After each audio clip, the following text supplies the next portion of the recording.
Los nombres de las letras del alfabeto inglés son vocales A, E, I, O, U, semivocales W and Y, consonantes B, C, D, F, G, H, C, K, L, M, N, P, Q, R, S, T, V, X, Z. Los dos puntos significan alargar el sonido de la vocal anterior. La letra más usada en el inglés es la letra I, le sigue la T. Tener en cuenta que no debemos olvidar los reemplazos de la vocal por el sonido schwa, que veremos. Al acortar los sonidos vocálicos hace que abunden los sonidos consonánticos. Esa es una diferencia fundamental con el español y el por qué nos resulta algo más complicada la dicción a los de habla hispana, que tenemos a hacerlo primero, vocalizar. Otra gran diferencia es que el inglés es extremadamente económico en el uso de sílabas, con gran cantidad de palabras monosílabas. El español, en cambio, es polisílabo. Esta economía en el uso de sílabas hace que este idioma necesite un mayor número de sonidos vocales, 12, comparado con el idioma español, que tiene 5, para así diferenciar dichos monosílabos. Como consecuencia, el promedio de sílabas utilizadas en una frase inglesa es más bajo, todo es más corto, y ello introduce una mayor dificultad para poder entender. 1. Hay números de señales fonéticas, sílabas, para expresar determinado contenido. B. Hay menor tiempo para interpretar la información, porque ésta se transmite más rápido y comprimida. C. Hay menor tolerancia en los errores de pronunciación, ya que pequeñas variaciones modifican completamente el significado. Así, debemos aprender a escuchar y articular la amplia variedad de sonidos vocálicos ingleses, sabiendo que corremos con desventajas, porque estamos acostumbrados a que si algo suena como A o parecido al sonido de A, ya lo interpretamos como una A. En el inglés no es así, la pequeña variación hace la diferencia. ¿Por qué variación? Porque varían los puntos de articulación vocálica. Veámoslo. Los sonidos del lenguaje los dividimos en vocálicos y consonánticos, donde la diferencia fundamental entre ellos es que para articular las vocales no se interpone ningún obstáculo a la salida del aire, salvo cierta posición de la lengua y de los labios. Para articular los consonantes se interponen algún tipo de obstáculo a la salida del aire en algún lugar de la cavidad oral. Analizando los sonidos vocálicos, se evalúan 3 aspectos. Abertura. La altura que toma la lengua, entonces las vocales serán altas, medias y bajas. B. Localización. Si la lengua está hacia adelante, en el medio o hacia atrás, entonces las vocales serán anteriores, centrales y posteriores. C. Según cómo actúen los labios, serán vocales redondeadas o no redondeadas. Para no complicarnos, hemos ubicado el sonido schwa, que como se puede apreciar, se le genera en el centro de la boca, con poco movimiento de la lengua. En el español también encontramos acentos secundarios en algunas palabras. Por ejemplo, automáticamente, con acento secundario en men. Ahora veremos las distintas situaciones en la pronunciación de las vocales.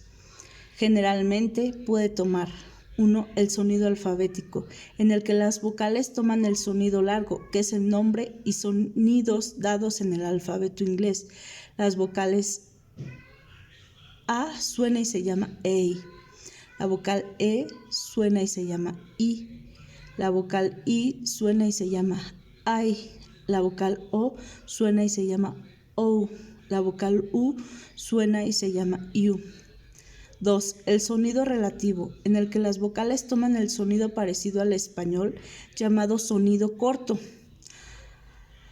A suena casi como A, específicamente entre A y E. E suena como E, I suena como I, O suena como O, con la excepción de U, que casi suena como la O, la mayoría de las veces y a veces como la A. También puede ser que las vocales adopten el sonido vocálico llamado schwa, simbolizado con una E al revés, que el sonido vocálico más frecuente en el inglés porque lo encontramos en la mayoría de las palabras de más de 2 sílabas, en donde alguna de las vocales no acentuadas pueden adoptar este sonido, el cual es de tan corta duración que parece que estuviera allí una vocal, porque en este idioma las sílabas no acentuadas tratan de reducir su duración o tamaño. Aquella vocal que adopte ese sonido se le denomina neutra. Para captar la idea, veamos. En el hablado rápido no se puede producir una vocal de máxima calidad por la limitación de los órganos articulatorios, que no llegan a tomar la posición adecuada por el escaso tiempo. Es allí donde se puede aparecer el reemplazo del schwa, que requiere una reducción de la cantidad de movimientos de la lengua, porque se lo genera en una zona central. La calidad total precisa del schwa depende de las consonantes adyacentes a ella, porque schwa ayuda a transitar entre esas dos consonantes, y se le dice vocal debilitada o de transición. Este sonido no existe en español, y para producirlo más o menos ponemos la boca para decir A con la lengua en el centro, pero emitimos una E muy corta y opaca, como E no acentuada. La forma práctica para podernos acercarnos al sonido es imaginarnos schwa como haciendo una transición o puente entre dos consonantes, es decir, casi se omite la vocal, como si no existiera. Ejemplo, London, donde la O fue reemplazada por la E. Suena London, donde no hay que pronunciar ninguna vocal en la última sílaba, sino pronunciar la D y continuar la transición hacia el sonido de la N.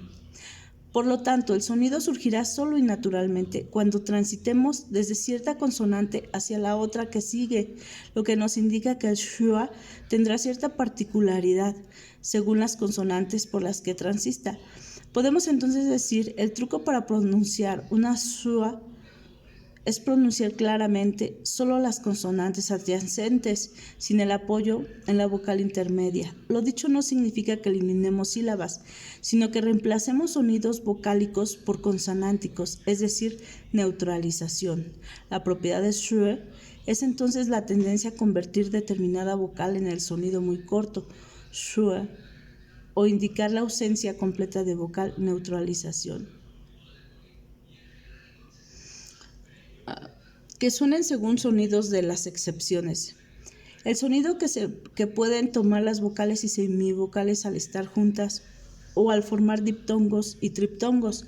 Aclaremos que, por ejemplo, el concepto de diptongo, porque suele generar cierta confusión, el diptongo es la reunión de dos sonidos vocálicos distintos y consecutivos en una misma sílaba.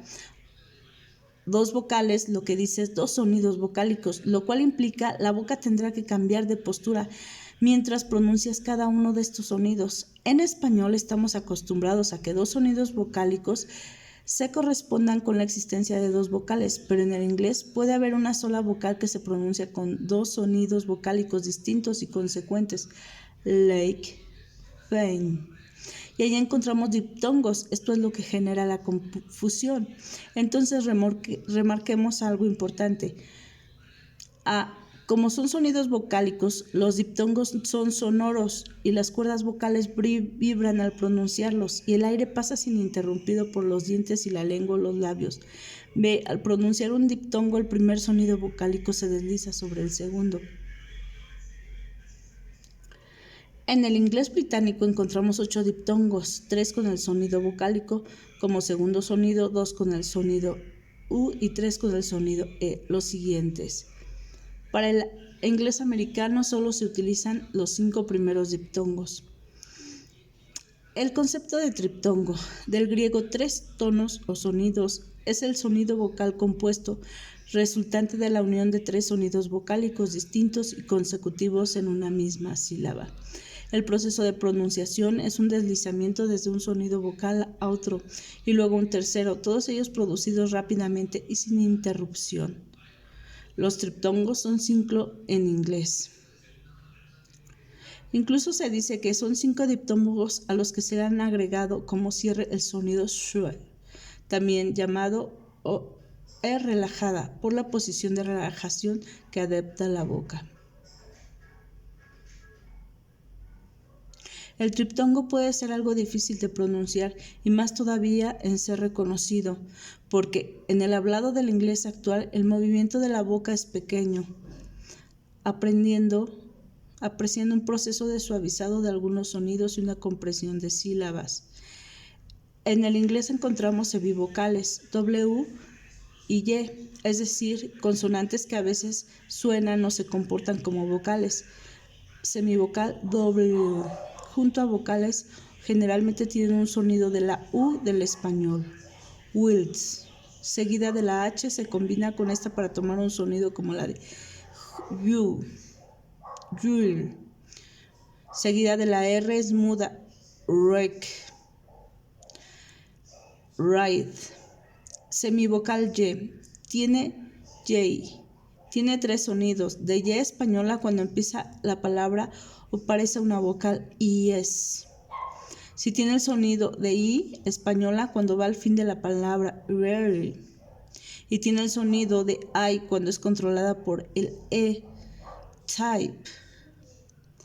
O está la palabra Y. La Y solo se comporta como consonante al inicio de la palabra. El sonido de las vocales inglesas cambia según las letras del alfabeto que las acompañen, por adelante y por detrás, según su ubicación. Puede ser muda, en cambio en el español suenan como se escriben. Es importante volver a remarcar el poderoso efecto que tiene la regla de la letra E final sobre la vocal que le antecede, con la que forma un solo bloque, por ejemplo, en palabras como life, time, cake, tune, live, space,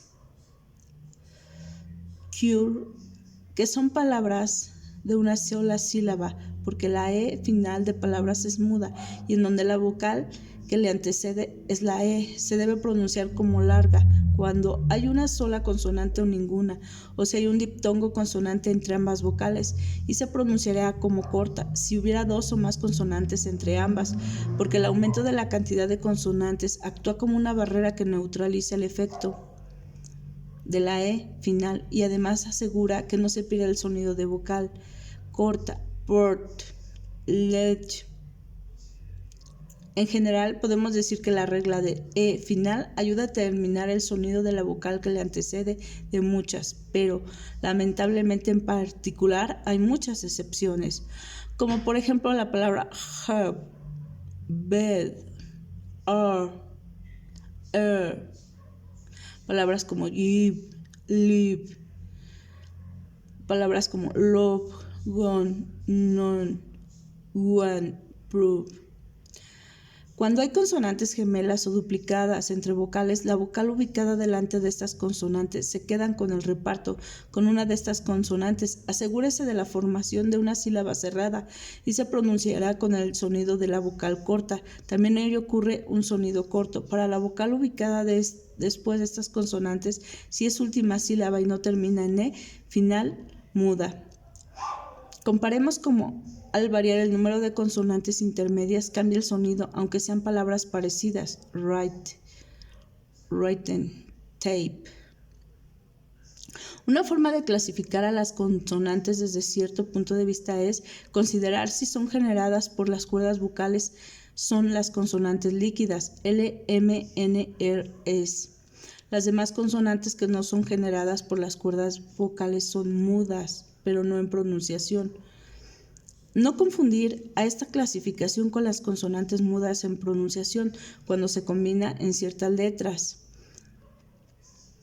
Retomando, si tenemos una sílaba abierta acentuada seguida de una consonante líquida, por ejemplo, punish, pun, sílaba abierta acentuada según el reparto estándar, y en consonante líquida que se separa en sílabas en la forma clásica será punish.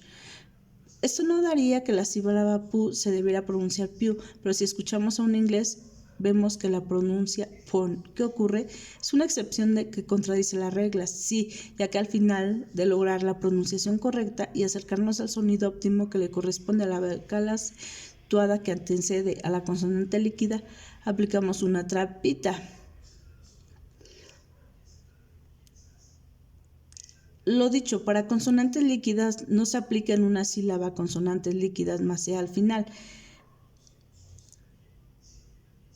No olvidar que la R solo se pronuncia en inglés británico si le sigue vocal. Nosotros seguiremos poniendo la R en la pronunciación para darle sonido adecuado a la vocal que antecede a R.